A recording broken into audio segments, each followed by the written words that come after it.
تو پہلی چیز یہ ہے روزہ رکھیے، روزے کا اہتمام کیجیے، اور روزہ رکھیے تو اس طرح رکھیے جیسے اللہ نے روزہ رکھنے کا حکم دیا ہے۔ یہ دوسرا باب آپ کے سامنے پیش کرنے لگا۔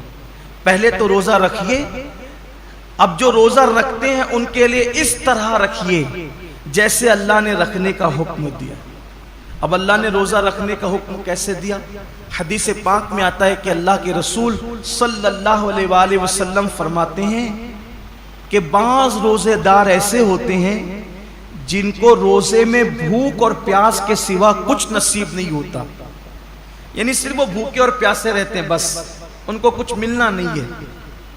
وجہ اس لیے کہ انہوں نے جو حلال کھانا تھا، توجہ کرنا، جو حلال کھانا تھا، جیسے کھانا حلال ہے نا، پانی بھی حلال ہے، مغرب بعد تو کھا سکتے ہیں نا، وہ تو حلال ہی ہے، صبح صادق سے پہلے کھا سکتے ہیں، حلال ہی ہے، لیکن روزہ رکھنے کی نیت کرنے کی وجہ سے وہ حرام ہو گیا تو رک گئے کھانے پینے سے۔ لیکن جس کھانا جو حلال تھا روزے سے پہلے اور روزے کے بعد، وہ روزے کی حالت میں تو ہم رک گئے کھانے پینے سے، فریج بھری ہوئی ہے پھلوں سے، رک گئے ہیں، کچن بھرا ہوا ہے کھانے سے، رک گئے ہیں، مگر گالی تو ہمیشہ حرام ہے۔ کیا روزے میں لوگ گالی سے بھی رکے؟ پاپ کی نظر کسی عورت پہ اٹھانا یہ تو ہمیشہ حرام ہے۔ کیا آنکھوں کو بھی لوگوں نے کنٹرول کیا؟ نماز ترک کرنا یہ ہمیشہ حرام ہے،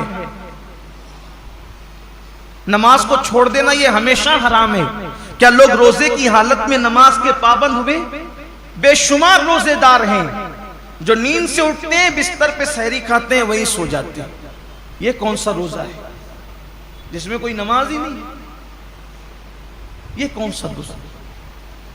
روزے کے متعلق میرے آقا صلی اللہ علیہ وآلہ وسلم کے فرمان کا مفہوم ہے، روزہ وہ ہے صحیح معنی میں، کون سا روزہ؟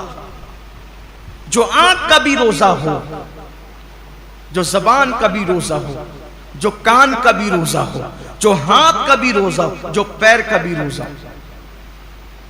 آنکھ کا روزہ یہ ہے کہ جن چیزوں کو اللہ نے حرام کر دیا روزے کی حالت میں انہیں نہ دیکھو۔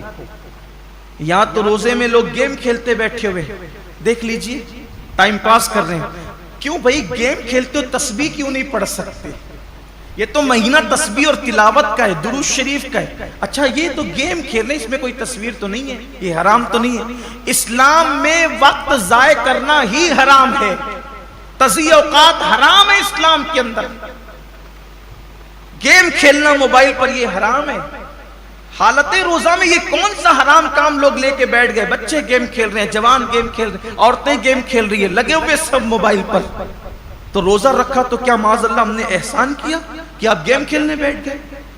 یہ روزہ تو نہیں ہو سکتا۔ کچھ لوگ سیریل دیکھتے ہیں روزے کی حالت میں، بلکہ یہ روحانی تربیت کا مہینہ ہے کہ جب آنکھوں سے پاپ نہیں ہوگا، کانوں سے ناجائز حرام چیزیں نہیں سنیں گے، ہاتھ سے کسی پہ ظلم نہیں کریں گے، زبان سے کسی کو گالی نہیں دیں گے، جھوٹ نہیں بولیں گے، غیبت نہیں کریں گے، پیر سے حرام جگہ چل کر نہیں جائیں گے، تو ایک مہینے کے اندر یہ روحانی تربیت ہوگی۔ تو جب رمضان شریف تو چلا جائے گا لیکن یہ نیک عادتیں انسان میں باقی رہ جائے گی، اس طریقے سے انسان کی زندگی بدل جائے گی۔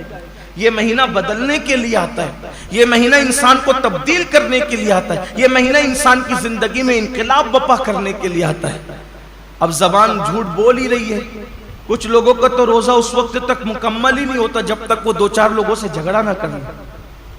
بڑا نازک ہوتا ہے کچھ لوگوں کا روزہ، یعنی ان کا دماغ چڑچڑا ہو جاتا ہے روزے کے اندر، اس سے لڑ، اس سے جھگڑ، اس کو گالی دے، اس سے یہ حالت ہوتی ہے۔ روزہ یہ نہیں، اللہ کے رسول علیہ السلام فرماتے ہیں اگر کوئی روزے کی حالت میں تم سے جھگڑا کرے تو اس کو کہہ دو کہ بھئی میں روزے سے ہوں، میں اپنا روزہ خراب نہیں کرنا چاہتا۔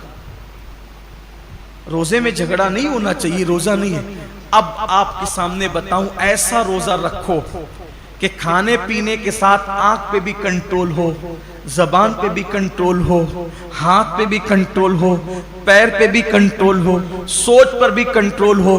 اب ایسے روزے کا صلہ کیا ہے؟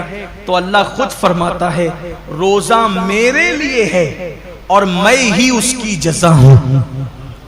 یعنی ہر نیکی اور ہر نیک عمل کی جزا جنت ہو سکتی ہے، لیکن روزہ تنہا وہ عبادت ہے کہ آپ نے جس کا حق ادا کیا اس کا صلہ جنت نہیں بلکہ مالک جنت ہے۔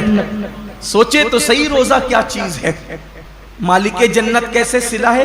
مطلب یہ کہ اللہ روزے داروں کو اپنا دیدار نصیب فرمائے، روزے داروں کو خدا کا دیدار۔ صحابہ نے پوچھا یا رسول اللہ ہم اللہ کا دیدار کیسے کریں گے؟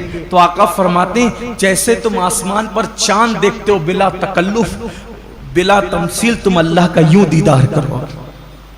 سوچئے حضور اتنے خوبصورت ہیں تو حضور کو بنانے والے رب کے حسن کا عالم کیا ہوگا؟